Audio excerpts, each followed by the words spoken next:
जर का तुमचा पाय कमरेपासून चालू होऊन मांड्या, गुडघ्याच्या पाठीमागं, पोटऱ्या या सगळ्या एरियात वरून खालीपर्यंत सतत दुखतोय किंवा पाय उचलायला अतिशय जड वाटतोय, सकाळी उठल्या उठल्या पटकन चालायला येत नाही किंवा चालताना मध्येच थांबायला लागते किंवा सुया टुचल्यासारख्या वेदना वरून खालीपर्यंत होतात, तर हा व्हिडिओ तुमच्यासाठी आहे.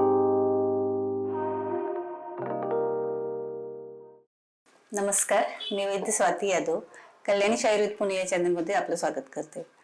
आता जे काही मी लक्षणं सांगितली ती सगळी आयुर्वेदानुसार गृध्रसी नावाच्या एका आजारामध्ये सापडतात, ज्याच्यामध्ये पेशंट एका पायावरती जोर देऊन गिधाडाप्रमाणे चालतो, त्याला गृध्रसी असे म्हणतात. आणि ॲलोपॅथीनुसार त्याला सायाटिका म्हटलं जाते, ज्याच्यामध्ये सायाटिक नर्वला प्रेशर क्रिएट होते आसपास आणि त्याची जी काही इरिटेबिलिटी वाढून पेशंटला अतिशय वेदना होतात.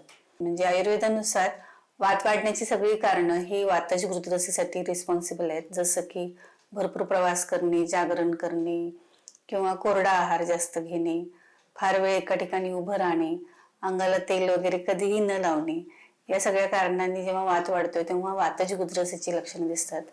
आणि वातकफज नावाचा दुसरा जो प्रकार त्याच्यामध्ये आहे, त्याच्यामध्ये पचनाचा संबंध जास्त असतोय. म्हणजे एखादी व्यक्ती जर वारंवार गुरू अन्न, पचायला जड अन्न वारंवार खाते, जास्त प्रमाणात खाते, तर त्याचं अपचन झाल्यामुळं जो काही वात आणि कफ या दोन्हींचा प्रकोप होतोय आणि त्यामुळे जी लक्षणं दिसतात त्याच्यामध्ये तंद्रा म्हणजे दिवसभर झोप आल्यासारखं वाटणं, अन्न खाण्याची इच्छा न होणं किंवा तोंडाची चव चांगली नसणं, म्हणजे भरपूर पोट जड वाटते, पोट गच्च राहते, पोट साफ होत नाही, या सगळ्या लक्षणांचा पण समावेश त्या वेदनेसोबत असतोय. त्यामुळं हा दुसरा प्रकार झाला. आयुर्वेदानुसार या दोन्ही प्रकारामध्ये ट्रीटमेंट ही सामनिरामावस्था बघून करायची असते. जेव्हा सामावस्था असेल म्हणजे सुरुवातीला पचन व्यवस्थित होत नाही, तेव्हा लंघन हीच बेस्ट ट्रीटमेंट आहे. म्हणजे पेशंटला तुम्ही काही खायलाच नाही द्यायचं जोपर्यंत त्याला तीव्र वेदना आहेत आणि त्याचं पोट व्यवस्थित साफ होत नाही, गच्च होते, तर त्याला फक्त गरम पाणी त्याच्यामध्ये थोडंसं सुंठ घालून असं देत राहायचं, जेणेकरून ते पचन झालेलं नाहीये ते व्यवस्थित पचन व्हावं. त्याचं पोट साफ होण्यासाठीची एरण तेलासारखी औषधं, आपण गंधर्वहरितकीसारखी औषधं तेव्हा देऊ शकतोय, जेणेकरून त्याला अजून जास्त रिलीफ मिळतोय. आणि दुसरं जे काही वाताच्या शमनासाठी लोकल ट्रीटमेंटमध्ये अभ्यंगाचं महत्व आहे. त्याच्यामध्ये आपण जर सामता असेल तर विषगर्भ तेलासारखे तेल वापरतोय आणि इतर वेळी आपण भल्लातक तेलासारखं तेल सुद्धा तिकडे वापरू शकतोय.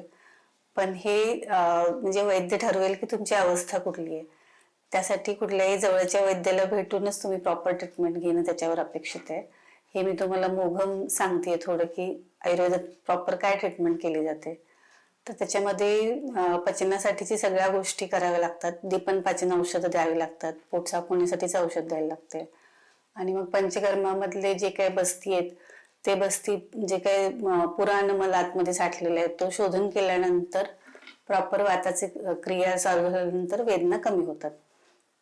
याशिवाय लोकल आपण तेल लावून त्याच्यावरती नाडीस्वेद, बाष्पस्वेद ज्याच्यामध्ये निर्गुंडी, दशमूल अशी औषधं वापरून तिकडच्या लोकल शेकलं जाते व्यवस्थित.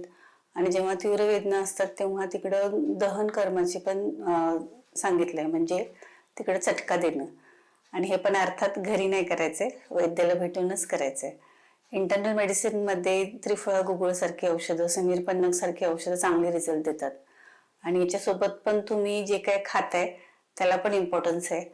तुमचा आहार हा तेव्हा हलका पाहिजे आणि खाण्यामध्ये जर तुम्हाला काहीच पचत नसेल तर वरण भात किंवा साधी मुगाची पेज, भाताची पेज किंवा कुळीथाचं कडण हे सगळं तेव्हा खाल्लं तर वेदना कमी व्हायला नक्कीच मदत होते. आणि काय खायचं नाही तर जे पचायला जड पदार्थ आहेत, जे आईस्क्रीम सारखे पदार्थ आहेत, जे थंड आहेत किंवा फळं जास्त प्रमाणात कोण खात असेल, ड्रायफ्रुट्स जास्त खात असेल, नॉनव्हेज सारख्या गोष्टी ज्या पचायला जड आहेत त्या जास्त खात असेल, तर हे सगळं अवॉइड केलं तरच पचन व्यवस्थित होईल. आणि पचनाचा संबंध त्याच्याशी अतिशय आहे हे आयुर्वेदच जास्त प्रॉपर सांगू शकते. त्यामुळं पचनाची ट्रीटमेंट त्याच्यामध्ये पॅरलल करायलाच लागते. बऱ्याच लोकांना पेनकिलर खाऊन खाऊन फायनली मग त्याच्यासाठी ऑपरेटिव्ह करायला पाहिजे असं सजेशन दिलं जाते आणि तसं करूनही त्यांना परत ती गोष्ट होती. त्यामुळं आयुर्वेदात पचनावर काम करणं आणि बस्तीसारखी ट्रीटमेंट्स करून त्याचं व्यवस्थित आपण मॅनेजमेंट करू शकतोय. तुम्हाला जर आमच्याकडून ट्रीटमेंट पाहिजे असेल तर आमच्याविषयी डिटेल्स खाली दिलेले आहेत. आणि बरेच लोक आमचा व्हिडिओ बघतात पण आम्हाला सबस्क्राईब करत नाहीत.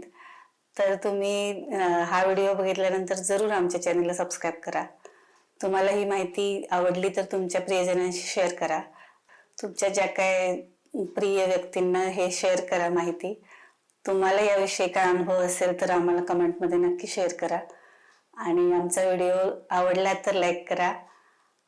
आणि अशीच माहिती यानंतर घेऊन येईपर्यंत धन्यवाद.